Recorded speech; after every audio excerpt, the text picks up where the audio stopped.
नमस्कार दर्शकों, दूरदर्शन मध्य प्रदेश में एक बार फिर स्वागत है आपका। मैं हूं शिवांगी द्विवेदी आपके साथ। आज हमारे साथ स्टूडियो में मौजूद है श्रेष्ठा गोयल, जो कि खुद एक बिजनेस वुमन तो है ही, साथ ही लगातार नारी सशक्तिकरण के लिए काम भी करती आई है। इनके इस काम के लिए इनको बीएसएफ द्वारा सराहा गया है और गोवा सीएम द्वारा पुरस्कृत भी किया गया है। श्रेष्ठा जी, स्वागत है आपका स्टूडियो में। नमस्कार। नमस्कार। हम शुरुआत करते हैं आपकी जर्नी से। मैंने जैसे कि अभी दर्शकों को बताया कि आपको नारी सशक्तिकरण के लिए बीएसएफ द्वारा और गोवा सीएम द्वारा सम्मानित किया गया है। तो नारी सशक्तिकरण के लिए ये जो आपका सफर है, उसकी शुरुआत कहाँ से हुई?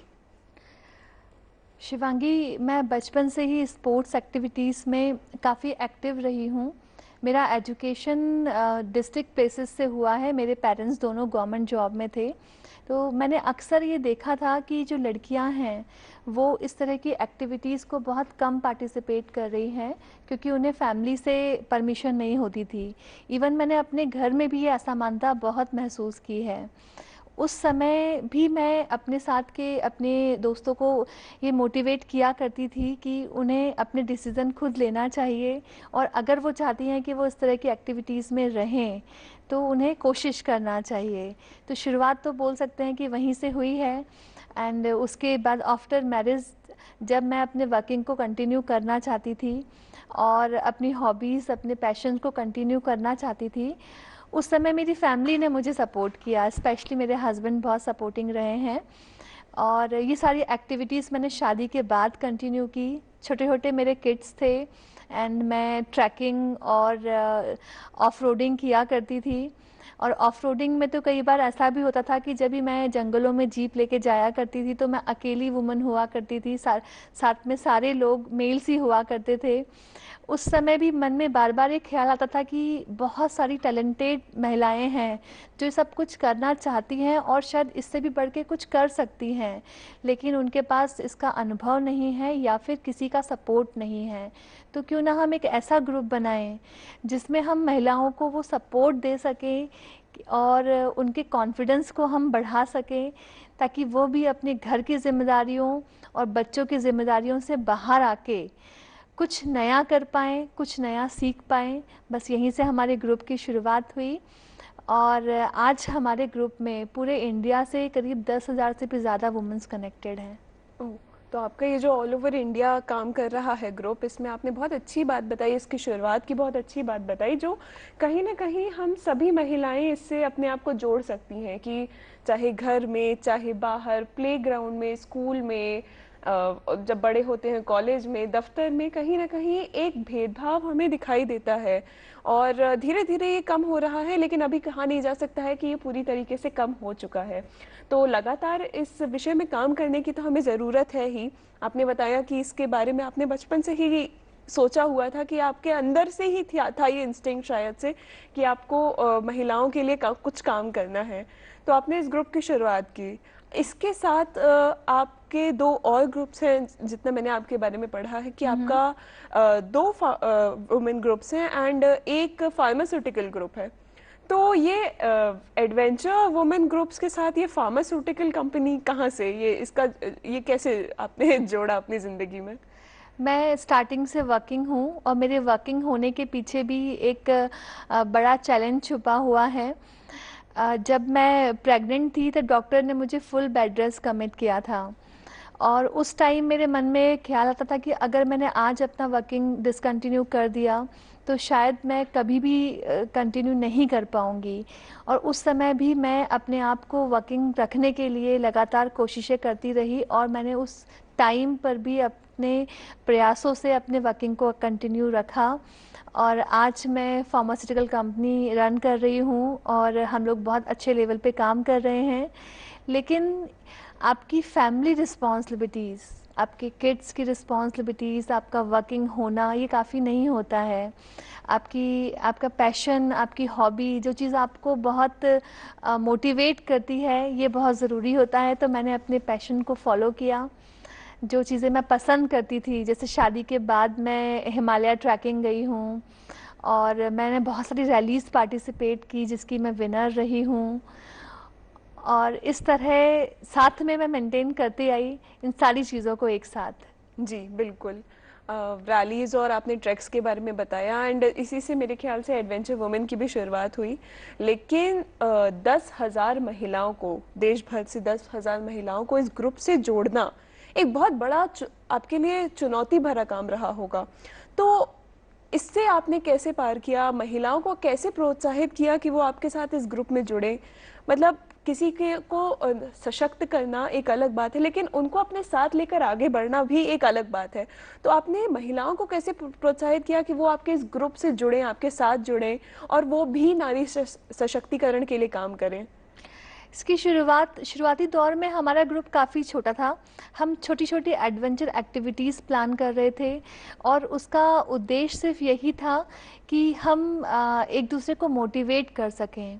हम कुछ चैलेंजेस एक्सेप्ट करें और कुछ नया करें जो अलग हटके हो। जनरली महिलाओं के लिए ये कहा था कि वो सिर्फ़ किटी पार्टी तक सीमित हैं। घर से बाहर निकल रही हैं तो वो किटी पार्टीज़ करेंगी और कुछ प्रोडक्टिव नहीं करेंगी। तो हम सिर्फ़ इसी धारणा को हम लोग तोड़ना चाहते थे और हमने स्टार्टिंग ही मड रन से की थी। मड रन अपने आप में एक बड़ा चैलेंज भरा इवेंट था, जिसमें इंदौर से करीब 50 से ज़्यादा महिलाओं ने इसमें पार्टिसिपेट किया था। और ये सारे जो चैलेंजेस थे ये एक के बाद एक हम क्रॉस करते गए। हमने ट्रैकिंग किया, रिवर क्रॉसिंग किया एंड सेल्फ ड्राइव इवेंट्स किए, जिसमें हर बार हम महिलाओं को इसके लिए प्रेरित करते थे कि हम लोगों को कुछ ऐसा करना है जो हमको एनर्जी दे रहा है, हमको बूस्ट अप कर रहा है। एंड धीरे धीरे धीरे हमारे साथ हमारा कारवां बढ़ता गया एंड महिलाएं जुड़ती गई। बिल्कुल बिल्कुल। ये जो आपका सफ़र रहा महिला सशक्तिकरण का, वुमेन एम्पावरमेंट का, इसमें चुनौतियां तो थी ही औरतों को जोड़ने की, लेकिन इसमें रुकावटें क्या आई? मतलब कई बार ऐसा हुआ होगा कि कई महिलाएं आपके साथ जुड़ रही हैं लेकिन फिर अलग हो जा रही हैं, एक छोटा सा ग्रुप है वो भी बिखर जा रहा है। कई ऐसी रुकावटें, कई ऐसी चुनौतियां भी आई होंगी, इसका आपने कैसे सामना किया और लगातार आगे कैसे बढ़ती रही? जहाँ भी ऐसे ग्रुप्स होते हैं इस तरह की मुश्किलें आती ही हैं। ये कई बार ऐसी महिलाएं भी आपके साथ जुड़ती हैं जो आपके साथ बराबरी से कंधा मिला के नहीं चल पाती हैं, तो उनको छोड़ना ही होता है। और कई बार जो महिलाएं हैं वो अपनी फैमिली प्रेशर में आकर भी आपका साथ छोड़ते हैं, लेकिन उसके बाद भी बहुत सारी महिलाएं आपसे जुड़ती हैं, नए नए लोग आपसे आके कनेक्ट होते हैं और इसको हम लोग धीरे धीरे मुश्किलों का सामना हम लोग करते गए और हमारा ग्रुप आगे काम करता गया। लेकिन इसमें बहुत सारे पुराने दोस्तों का साथ भी छूटा और नए भी बहुत सारे लोगों से हम कनेक्ट हुए। जी श्रेष्ठा जी, आप काम के बारे में बता रही थी, अभी आपने बोला कि आप काम करते गए, तो रैलीज निकाली आप लोगों ने। मैंने आपके बारे में पढ़ा था आपने एक वोटिंग रैली भी निकाली थी। हाँ। इसके अलावा वोटिंग रैली के बारे में आप बताना चाहें कि वो रैली किस लिए थी और इसके अलावा आपने इस क्षेत्र में किस प्रकार काम किया है? वोटर अवेयरनेस रैली हम लोगों ने प्रशासन के साथ मिलके की थी और उसका उद्देश्य था कि वोटिंग के लिए लोगों को अवेयरनेस लाना था। तो इस रैली में करीब 90 से ज़्यादा वुमेन्स ने अपने अपने व्हीकल से पार्टिसिपेट किया था और इंदौर के सराउंडिंग हमने 180 किलोमीटर्स तक सेल्फ ड्राइव करके आसपास के सारे गाँव में रहने वाले लोगों को, स्पेशली महिलाओं को मोटिवेट किया था कि वो वोटिंग ज़रूर करें। और इस कारण इंदौर का वोटिंग भी काफ़ी इंक्रीज़ हुआ था और जो इंदौर कलेक्टर है उन्होंने हमारे ग्रुप को सम्मानित किया था और वोटिंग इंक्रीज़ करने का जो श्रेय है वो भी हमारे ग्रुप को दिया गया था। ओके, मतलब इस तरीके से आपकी ये शुरुआत कह सकते हैं महिलाओं को और आगे बढ़ाने हाँ की। जी। श्रेष्ठा जी, आपने अभी काम की बात की और आपने बताया कि आपने किस प्रकार वोटिंग के लिए महिलाओं को प्रोत्साहित किया। आप लगातार इस क्षेत्र में काम करती आई हैं, आपको क्या लगता है कि महिला को आगे बढ़ा के किस प्रकार विकास लाया जा सकता है? क्योंकि महिलाओं को अभी तक देखा गया था कि हम ये जितने भी रूरल एरियाज में, ग्रामीण समाज में देखते हैं कि अभी भी उतनी वैल्यू नहीं दी जाती है और विकास के लिए जब बात आती है तो फिर शायद उनका ओपिनियन लेना भी लोग ज़रूरी अभी भी नहीं समझते हैं। तो आपको क्या लगता है कि महिलाओं को आगे बढ़ा के किस प्रकार विकास लाया जा सकता है?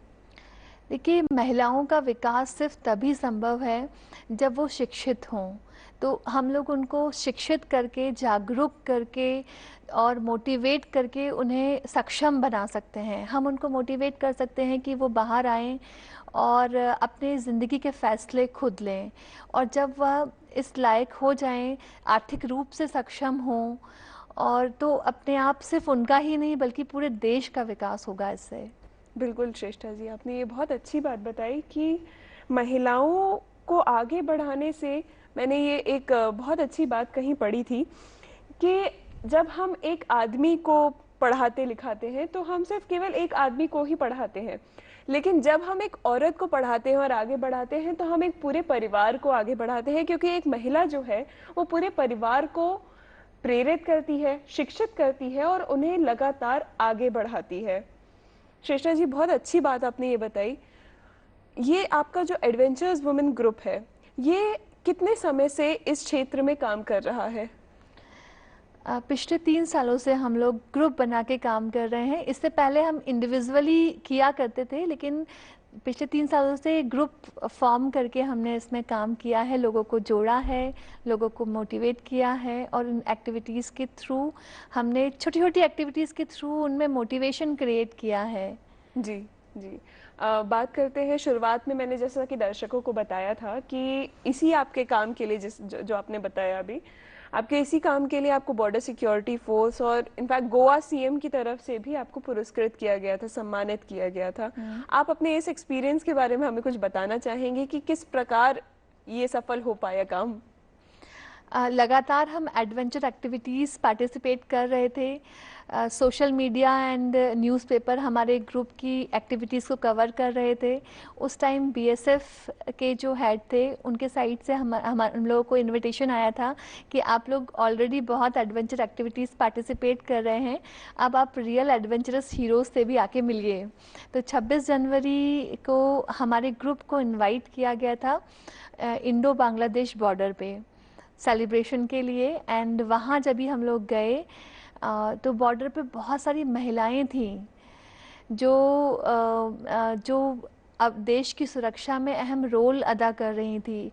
हम लोगों का उनसे इंटरेक्शन हुआ, उनकी लाइफ हमने करीब से देखी, और कैसे वो अपने परिवार की जिम्मेदारियां छोटे छोटे बच्चों को मैनेज करके ये बॉर्डर पे पहरा भी दे पाती हैं। और हम उनके साथ में हम लोग पूरा 2 दिन रहे। वो एक्सपीरियंस हमारा लाइफ टाइम एक्सपीरियंस है।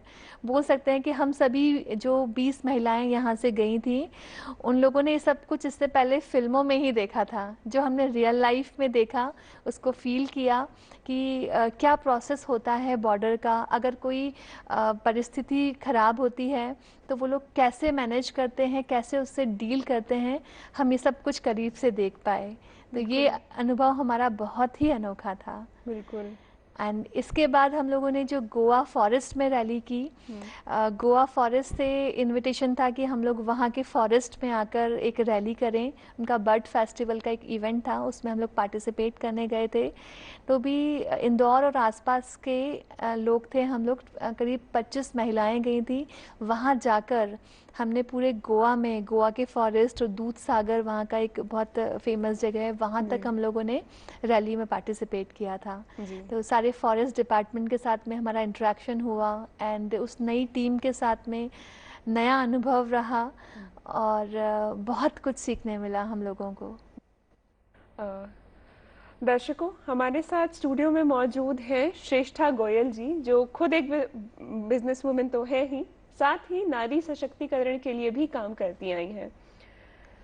श्रेष्ठा जी, चूंकि आप लगातार इस क्षेत्र में काम करती आई हैं, कभी किसी ऑर्गेनाइजेशन के नाम पे, जैसा कि आपने बताया कि पिछले 3 साल से तो आप ऑर्गेनाइजेशन के साथ कर रही हैं, लेकिन इसके पहले तो आप लगातार काम कर ही रही थी।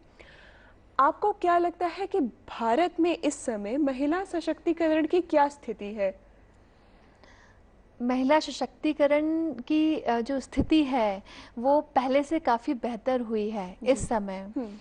जैसे हमारे देश के जो माननीय प्रधानमंत्री जी हैं, नरेंद्र मोदी जी, मैं उनको धन्यवाद भी देना चाहूँगी कि उन्होंने महिला उत्थान के लिए बहुत सारी नीति और योजनाएं लागू की हैं, जिससे महिला आयोग का निर्माण हुआ है, एंड बहुत सारी जो दूसरी चीज़ें हैं जिससे काफ़ी इसमें बदलाव आया है। ग्रामीण इलाकों में आज भी जो जहाँ पे ज़रूरत हो रही है वहाँ पे कई सारे संगठन हैं जो इसके लिए काम कर रहे हैं। और आज की डेट में बड़े बड़े संस्थानों पे महिलाएं उच्च पद पे आसीन हैं। इवन हमारी केंद्र सरकार में भी जो है हमारे मंत्रिमंडल में भी काफ़ी सारी महिलाएं हैं जो इस देश को लीड कर रही हैं। तो काफ़ी अच्छी स्थिति है पहले से। बिल्कुल बिल्कुल अच्छी स्थिति है। लेकिन कई बार ऐसा भी देखा जाता है कि महिला सशक्तिकरण के नाम पे सिर्फ दिखावा किया जाता है और वाकई में महिलाओं की स्थिति उतनी बेहतर होती दिखती नहीं है।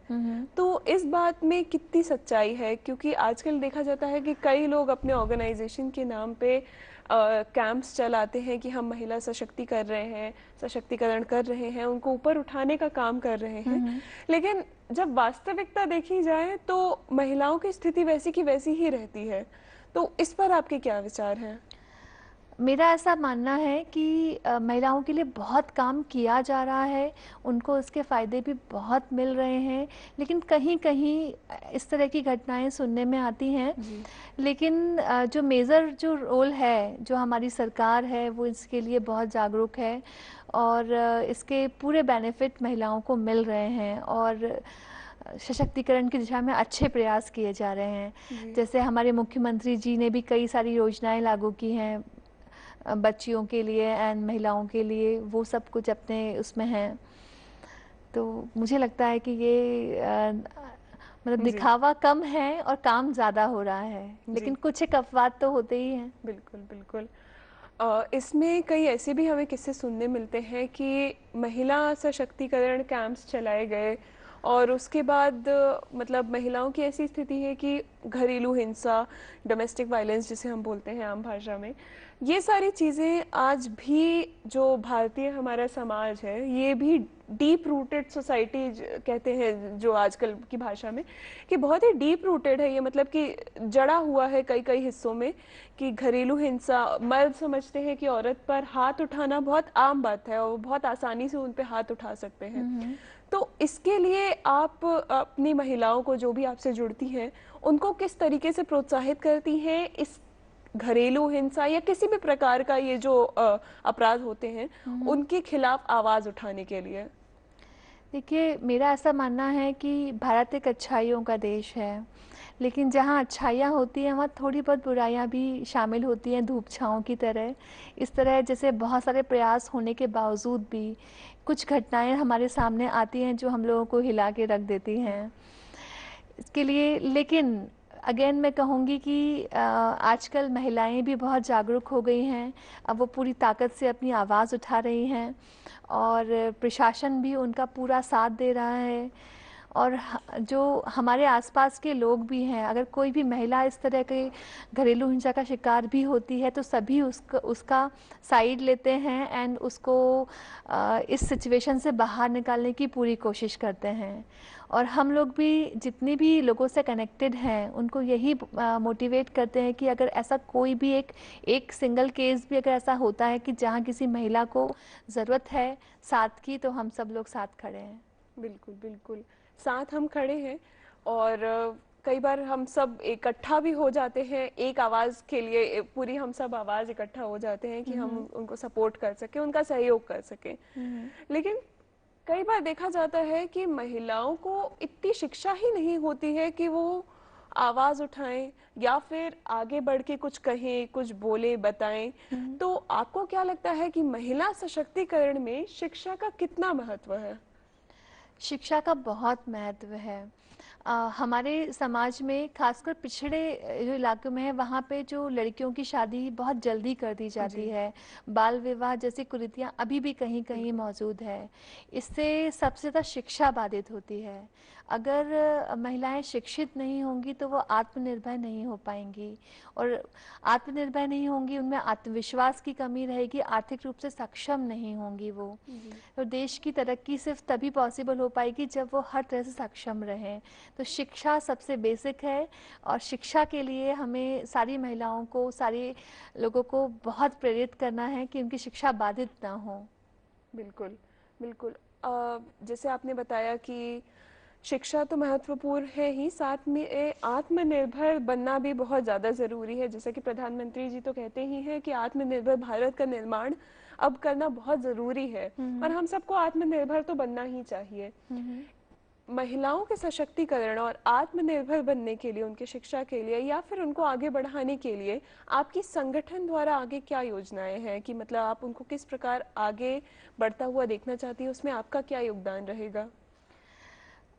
कि 1947 में जब ये देश आज़ाद हुआ था, तब महात्मा गांधी जी भी बोला करते थे कि अगर देश की महिलाएं कंधे से कंधा मिलाकर चलेंगी तो इस देश की तरक्की बहुत होगी एंड देश बहुत ऊंचाइयों को छुएगा। तो हमारी भी ये कोशिश है कि हम महिलाओं को आगे बढ़ने के लिए प्रेरित करें।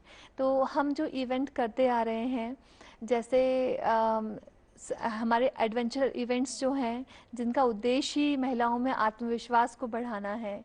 इसके साथ ही मेरा जो एक और ग्रुप है, वाया ग्रुप जो है, वुमेन इंटरनेशनल एसोसिएशन, इसमें हम महिलाओं को आगे बढ़ने के लिए तो प्रेरित कर ही रहे हैं, खासकर रोजगार के लिए हम इस पर काम कर रहे हैं।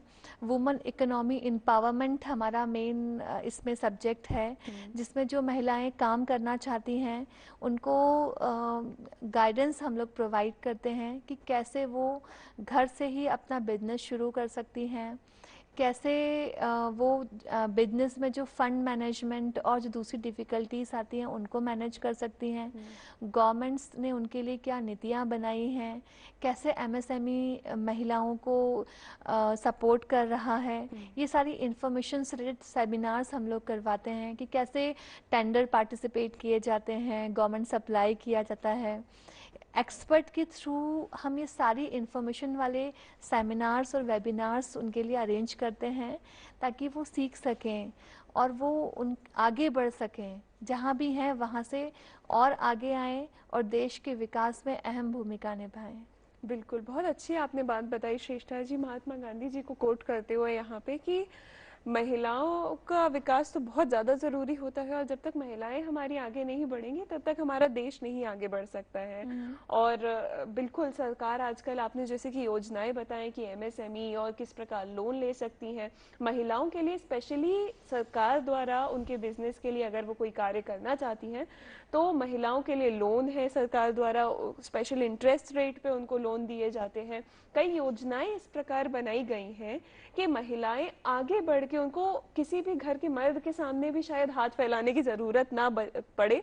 सरकार उन्हें इतनी ज्यादा योजनाएं दे रही है और उनके लिए बनाई तो गई ही है, और उसके उनको जागरूक करने के लिए कि ये सारी योजनाएं हैं, उनको जागरूक करने के लिए आप जैसी संस्थाएं भी काम कर रही हैं कि किस प्रकार इन योजनाओं का वह लाभ उठा सकती हैं। श्रेष्ठा जी, इस दौरान आप अपना कोई एक्सपीरियंस हमारे साथ साझा करना चाहेंगी कि आपने किसी महिला को आगे बढ़ाया हो और वो आज एक ऐसे मुकाम पे हो जिनको देख के आपको ऐसा लगता हो कि हाँ, जो हम अभी तक काम करते आए हैं वो सफल हो गया, मतलब कि वो आपको जो आंतरिक खुशी होती है, कोई एक ऐसा, कोई आपको ऐसी महिला मिली हो अपने इस सफर में, उनकी कोई कहानी आप हमसे साझा करना चाहें? जैसे कई सारी हाउसवाइफ्स जो थी, जिनको बिल्कुल भी वर्किंग का आइडिया नहीं था, जॉब करने लायक उनकी शिक्षा नहीं थी कि वो रोज़गार बाहर जाके उन्हें मिल सके, ऐसे लोगों को मैंने मोटिवेट किया है। और उनको घर से ही हमने हमने कहा कि आप छोटे छोटे काम, जैसे लघु उद्योग में जो आते हैं कि आप घर से मसाले बना के आप उसको सेल आउट कर सकते हैं, आप घर से जो पापड़ एंड मंगोड़ी ये सब चीज़ें बनाकर भी आप सेल आउट कर सकते हैं। इस चीज़ के हमने पूरे गाइडेंस उनको प्रोवाइड किए, और वो अपना काम घर से बहुत कम लागत में, बहुत कम रुपयों में वो शुरू कर पाई। और वो देख के हम लोगों को बहुत खुशी हुई कि आज हमने जो इतना सब कुछ जो इन्फॉर्मेशन उनको प्रोवाइड करी, वो उनके काम आई और वो आर्थिक रूप से सक्षम हो पाई। जी जी, मतलब कि आपने ये बहुत ही अभी बातों बातों में बहुत ही अच्छी बात कही कि महिला सशक्तिकरण के लिए शिक्षा जरूरी है, लेकिन अगर आप शिक्षित नहीं है तो वो एक बाधा नहीं है आपके रास्ते में। आप अगर आप मन से स्ट्रांग हैं तो आप कुछ ना कुछ आप जीवन में बहुत अच्छा कर ही लेते हैं। जैसे कि आपने बताया, आपने हाउसवाइफ्स का एक्सपीरियंस शेयर किया जो बहुत ज्यादा शिक्षित नहीं थी, लेकिन अगर आपने उनके मन में ये विचार डाला, ये सेल्फ कॉन्फिडेंस डाला कि वो जीवन में कुछ कर सकती हैं, और उन्होंने किया भी, घर से ही लघु उद्योग शुरू किए, मसाले पापड़, ये सब भारतीय महिलाओं बहुत आसानी से कर लेती है, और जो जायका होता है, जो स्वाद होता है, वो तो होता ही है। तो ऐसा तो है नहीं कि वो सक्सेसफुल नहीं होंगे, बिल्कुल होंगे। तो आप जिस भी चीज में अच्छी हैं, जरूरी नहीं है कि आप शिक्षा को एक बाधा मान लें अपने जीवन में, कि अगर आप शिक्षित नहीं है तो आप कुछ कर नहीं सकते। ऐसा बिल्कुल नहीं है। शिक्षा जरूरी है, लेकिन वो आवाज उठाने में, अगर आपको ऐसा लगता है कि उसके बिना भी आप जीवन में बहुत अच्छा अचीव कर सकते हैं, तो बिल्कुल आप कर सकते हैं, और आपको खुद में ये विश्वास होना चाहिए। श्रेष्ठा जी, समय की हमारे पास थोड़ी कमी है, तो हम आखिरी प्रश्न लेंगे आपसे। आपके इस सफर में आपको क्या सीख मिली, और हमारे जो दर्शक हैं, हमारी महिलाओं को आप क्या सीख देना चाहेंगी? मुझे कुछ नया सीखने के लिए हमेशा, मतलब नया सीखने से, नए लर्निंग से हमेशा प्रेरणा मिलती आई है, और मैंने हमेशा कोशिश की है कि मैं कुछ नया कर पाऊँ। और कहते हैं कि अपनी तरह से ज़िंदगी जीने के लिए एक जुनून चाहिए, परिस्थितियाँ हमेशा ही विपरीत होती हैं। और यही बोलना चाहूँगी मैं हमारे दर्शकों को कि आप कुछ भी करना चाहें, परिस्थितियाँ आपका सपोर्ट कभी नहीं करेंगी, आपको उनके अगेंस्ट जाके ही काम करना होगा। तो आप बहुत कुछ नया सीखिए, नए सपने देखिए और उनको पूरा करने की पूरी कोशिश कीजिए। Thank you. जी, धन्यवाद श्रेष्ठा जी।